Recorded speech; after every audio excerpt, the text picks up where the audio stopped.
Alrighty guys, welcome back to another one.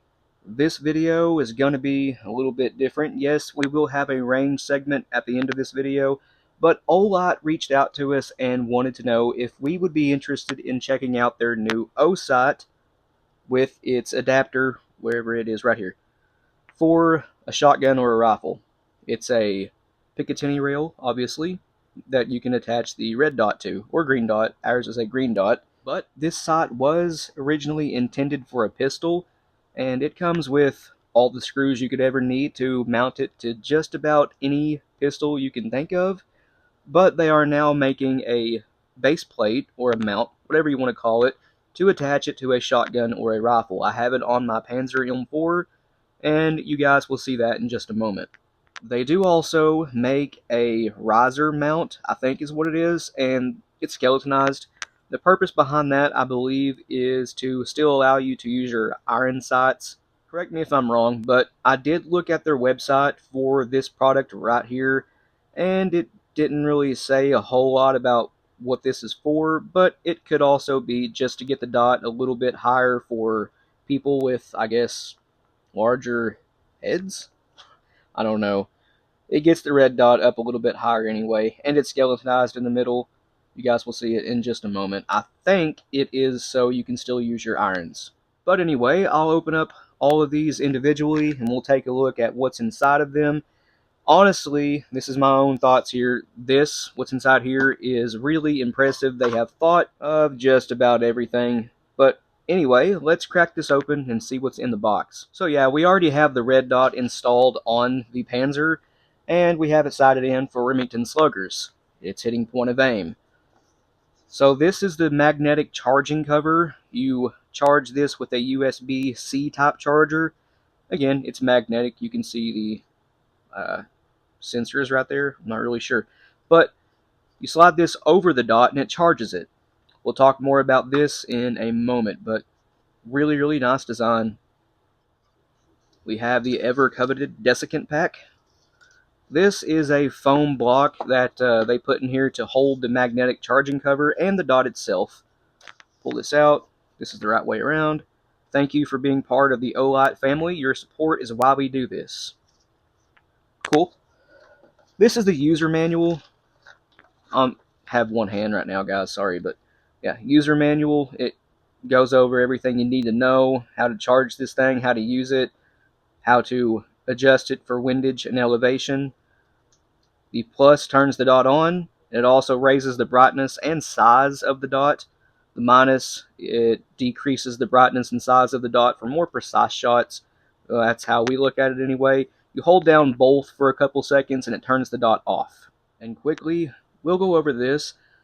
Again, it comes with our optic, the charging cover, the tool used to adjust windage and elevation and install some screws, the desiccant pack, a wide variety of screws that you can use to mount to any type of pistol, USB-C charging cable, screw box. Those are pretty cool. You guys will see that soon. Our storage pouch, which I assume is used to store all of the stuff you see here, and it has a cleaning cloth, obviously used to wipe off the lens. So figure 1 shows the magnetic charging cover. The button on it lets you see how much battery charge is left in the cover. You can see the top of it right there is the indicator. I'll show that in just a moment. This is honestly really cool. And our charging port is right there. The optic, I done went over what the buttons do on it, but obviously it has adjustments for both windage and elevation.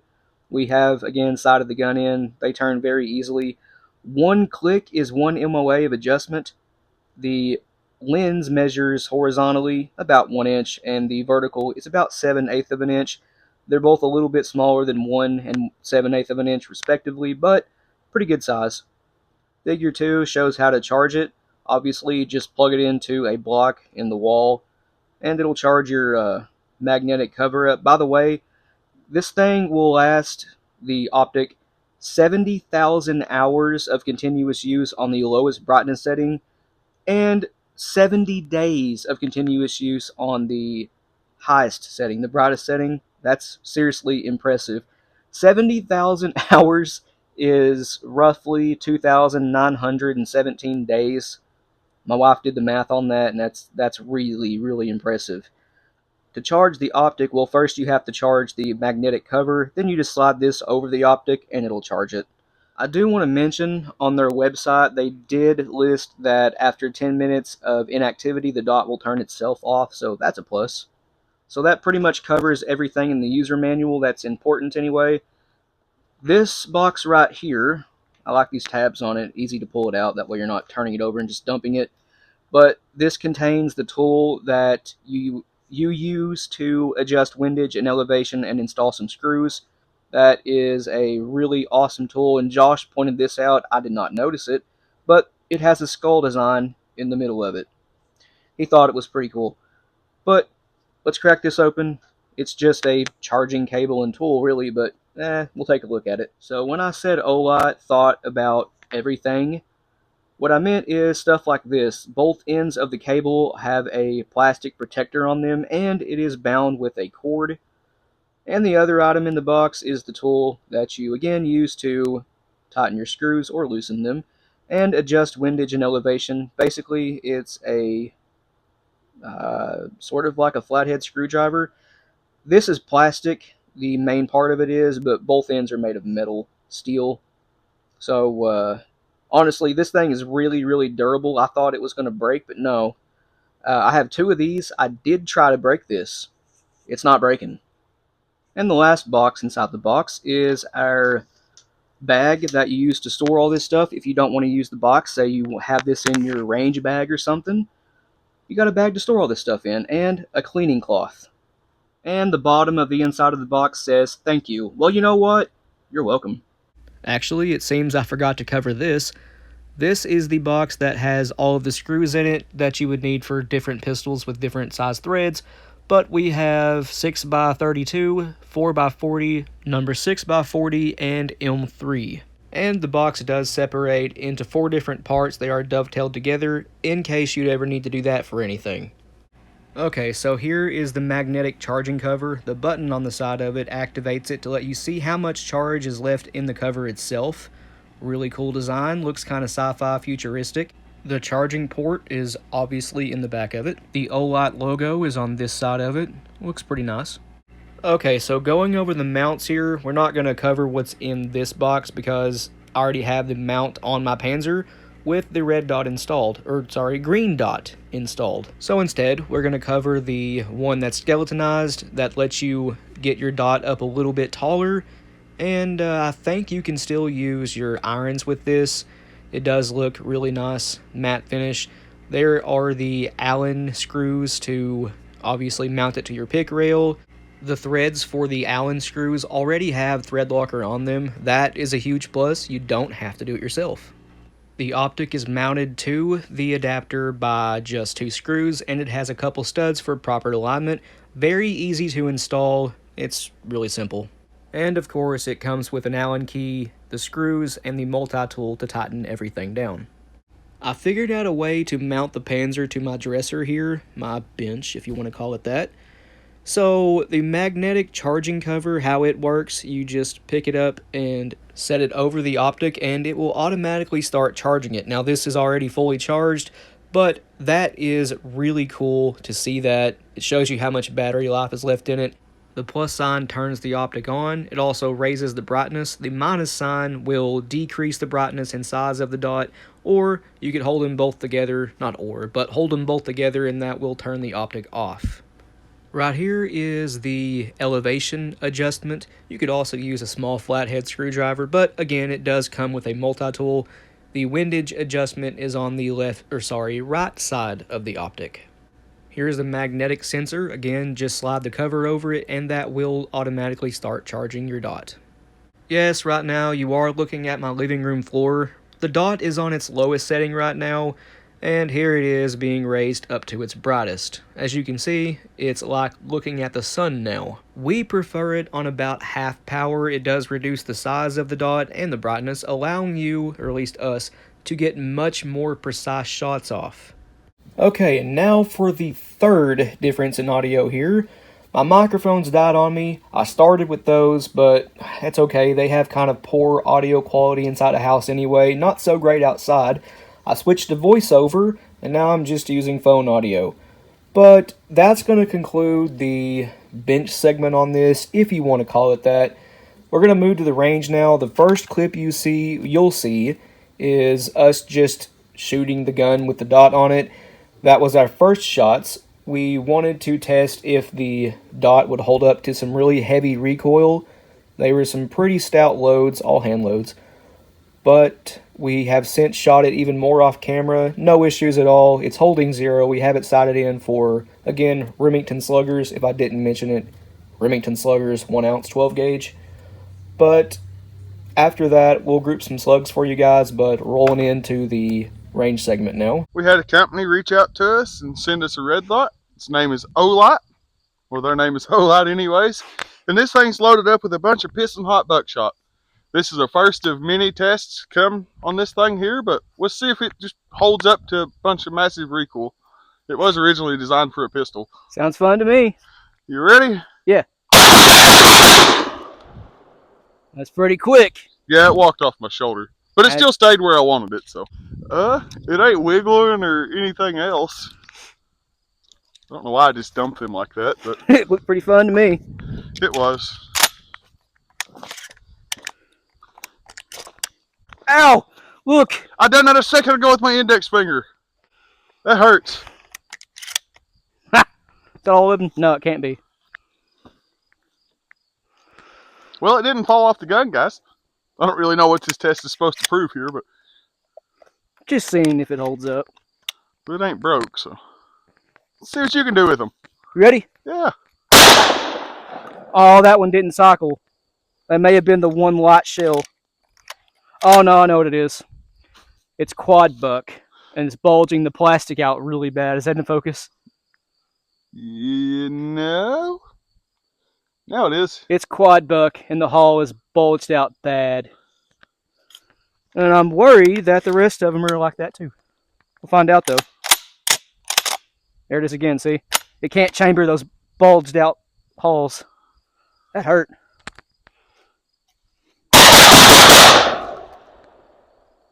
There we go. And the dot is holding up just fine. It didn't fall off anyways. No. The threads do come with thread locker on them though, so that's a big plus. Right. So far, we're happy with it. Give us another week, and we'll continue to test this over that given week. Right. All right, so here we are on the range. It's been a week since that last clip you guys saw. We're using the Panzer M4. Obviously, it has the Osight on it. And once again, we do have the green dot version. Also, the choke in the gun is a cylinder bore. I guess the M4 guns have a bore diameter of 725 because the choke is stamped 725. That came out of the Benelli M4, and it is a breeching choke. Look at that. It's sharp, too.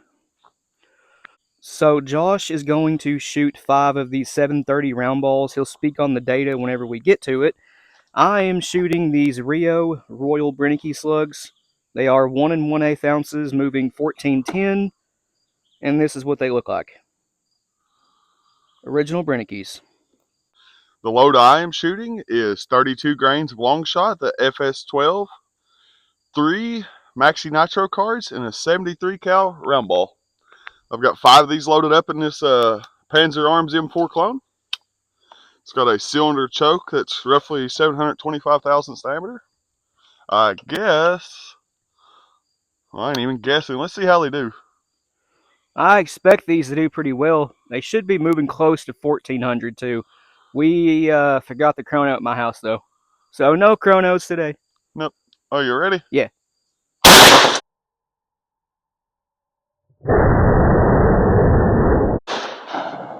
little bit left and a little bit low.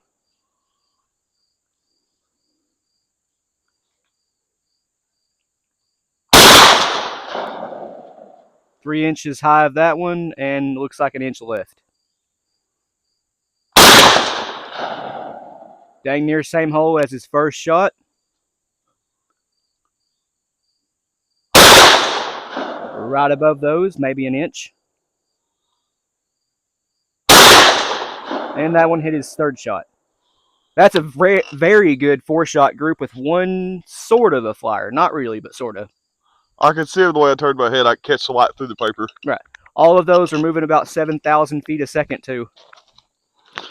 I thought So they was 2,700. we need to bring the windage over to the right a little bit, which luckily enough we have the multi-tool that you can do that with. I feel like you're shooting something completely different. It's going to change anyways. It will. I didn't find the fifth one. Of course, I couldn't find the one with the label, but These are sighted in. This Osight is sighted in for Remington 1-ounce sluggers. yes. I think those are my favorite factory slugs, to be honest with you. Yeah, they are. They're my favorite too. This yellow jacket's trying to get me. Holes look great. I don't know if y'all could see him or not. He's fighting with the yellow jackets. Yep. One's trying to land on my arm and won't get away. Does anybody else in these lower states had problems with the yellow jackets just being absolutely horrendous this year? Like everywhere you look, they're just buzzing the ground like a carpet of bees. Yep. Dude, seriously. I wish you could see behind this camera, folks. This is hilarious. Big old bearded fella running away Oh from a my little God. bee. All right, let's cut the camera. I'm leaving this spot. This is dumb. Yeah, Alrighty. alrighty, guys. It looks like we have a 4.5 on the horizontal by roughly 3 3/4, 4 inch on the vertical. How big is just that 4-shot group? I'd discount the flyer. No, you won't count that one. No, I wouldn't. Oh, okay. It looks like we've got a 4 from center to center, as close as I can get it, anyways. Obviously, the 4 by that's the farthest one out. 2 inch and 3/4. Oh, really? Yeah, 4 by inch and 3/4. I was way off. Well, I guess I wasn't. No, Was usually only 1/4 inch off. Okay. That's not bad, guys. No. Round balls are awesome, especially full bore. Just turn my hand that way. There we go. Yeah. I like that. I mean, inside 50 yards, I don't think there's a slug on this planet that'll beat that. No. The level of penetration, that's a hard cast 73 cal round ball, moving about 1,400. Be hard to beat. Especially for like a bear, like bear protection. That's probably what I'd want. Is a giant hard cast round ball like that. Your penetration is insane. Yeah. But I'm going to lay down a group of the Rio Royal Brinickies. Once again, they are a 1 1/8 ounce slug, moving 1410. And I do have a breakdown video on those coming. Good to go when you are. Okay, guys. So I have the Rio Royal Brinickies here. Now, one of them is in a federal haul. I did a breakdown on this, and I kind of mangled it and decided to put it in a federal, but this federal is actually a Rio haul, as are these, and it does have a Rio primer, so it shouldn't change anything at all. But I'll shoot that one last, just in case it is sort of a flyer. But, you ready? Yeah. Alrighty. Actually, I gotta turn this dot down just a little bit for me. Alright, here we go.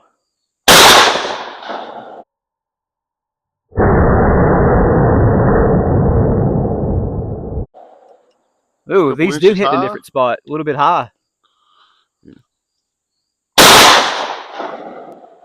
Same spot, I think. Yep, I don't see another new hole.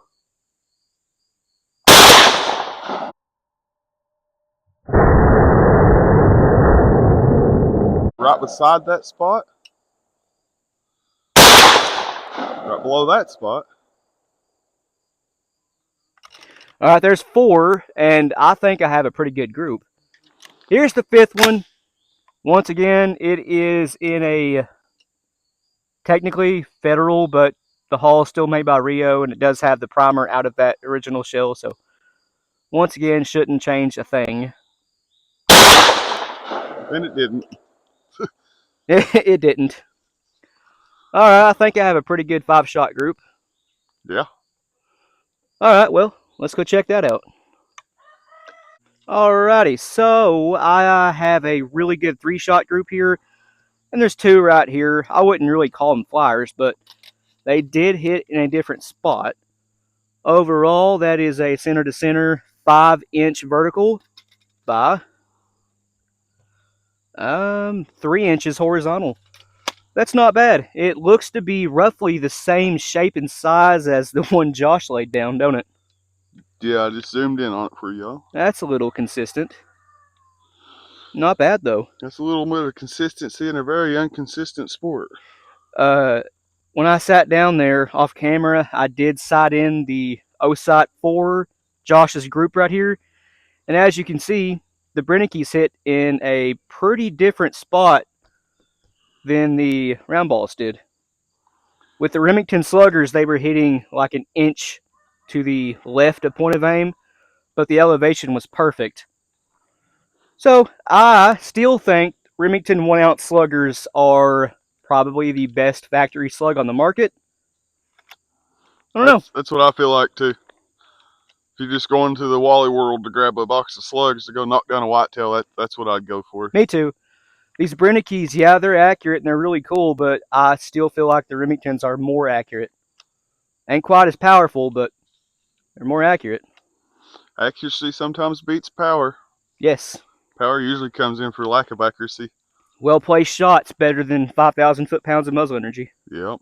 That's no different than people hunting with like 22 250 versus 30-06 or something like that. It's all about shot placement. Sure is. Am I good? Yeah, rolling. Alrighty, guys. Alrighty, guys. Up next, we have this one here. And it is 26 grains of long shot. The CTPS 47 wad, trimmed down to fit a 2 3/4 inch haul. It is loaded with 10 pellets of 32 cal single aught buck and original buffer. That looked like a 0.13, and I'm like, what's that? Yeah, I know. I have really, really bad handwriting. I just don't think I can read most days. My signature trait. Yeah, we changed chokes. I'm ready when you are. Alrighty. Well, you're ready. I'm ready. We'll go see how that done. Nice deep boom. Yeah. That was in a Federal haul, which is actually a Rio Top Gun, and a Fiocchi primer. Looks good to me. Looks good to me. All right, let's go check it out. It's really bright out here today, guys. Do not sleep on the MG 42 wad. No, that was the CTPS 47. My bad. Do not sleep on it. I guess don't sleep on the MG 42 either. We know it's good, but that's probably a lot better. Yeah, we've got 1, 2, 3, 4, 5, 6, 7, 8, 9, and 10. Excluding that one, there's a good chunk of them things right there. Right at point of aim. Yes. But the flyer ain't all that big of a flyer, so I wouldn't even call that a flyer at all. nah. We'll add it with the pattern. It's right on this line here, so it works out to about 11 3/8 by oh no, just 11 by 11 again. No, I guess so. Yeah, close enough. 11 by like 10 1/4 because it's right on that line there. Right. 11 by 10 on it. That's really good, guys. I do not think the MG 42 can beat that. I don't know. I've seen it pattern just as well. So I'm seriously impressed by that CTPS 47. oh, that is a good wad. Every time we've used it here lately, it's been like wow. Never had a bad pattern with it yet, other than the split shot sinkers. That was it was still an okay pattern, but a lot wider than we have been getting, because those are pure lead and not buckshot. No, there's sinkers. You can see where all the tape is. That Osight's putting them right there. Slugs and buckshot both. There's one that is slightly outside of it to the right. That's it. Yep. That's really, really good. I'm very impressed so far, but I'm going to lay down the MG42 pattern. Everything the same except for I have the MG42. Let's see what it's got. You're recording, bud. All right, so this one is exactly the same as the one Josh had, except for this is the MG42 wad. 26 grains of long shot, MG42, 10 pellets of 32 cal single aught, and original buffer. See how it does. I don't expect this to be as good as the CTPS 47, but still good. Safety off and firing. All right, let's go check that one out. So this one, the core of it is at least right on par with the CTPS 47, but we do have one flyer way over here. And if we measure it, is it lined up over there? Close enough. It is a roughly 14 by 12. So maybe potentially a little bit bigger than the CTPS 47, but not by much. That flyer really hurts it. If we just measure the core, it is a 6 by, well, we done know, 12. 6 by 12. I mean, either one, really, really good. And once again, the Osight is putting them, well, I guess it's really more the gun, but the Osight has them just right here. Working great so far. Alrighty, guys. So we'll start by saying thanks to Olight for giving us the opportunity to work with them. This is not paid or sponsored by no means. No, they just reached out to us and wanted us to test out their Osight on a shotgun, which was really cool. We're still a relatively small channel, but it's awesome that people like Osight are reaching out to us. Right. So far, it seems to be holding up really well. As we do more of these tests, which obviously this is like our main test mules. So yeah, y'all get to see more, and we'll let you know. We'll keep you updated on how it goes. So far, I like it. It seems to hold its zero pretty well. My favorite thing about it is it's low profile. It I looks like a it. lot nicer on that thing than the big bulky red dot we had before. Yep. My favorite thing's the hood on it. It's got Yeah, a hood that slides over it. And magnetic charging cover, that is really cool. Also, that battery will last a really, really long time without having to recharge. yeah, he just told me how many days it was worth there. 2,917 days on its lowest power setting of continuous use. Yeah, that's ridiculous. It really is. But thanks for watching, y'all. We appreciate it. If you want to, go check out the Patreon. Little as $1 a month. It all goes right back into the channel. You get some perks like early content, and we're talking about maybe some little more greasy content, so to speak, for y'all. Greasy. We've got merch and stuff. I ain't updated it in a while, but I'll get on that if y'all want to check that out. It's also down here. But I guess thanks for watching, and we'll see you in the next one. Cue outro. I got it this time. Dick.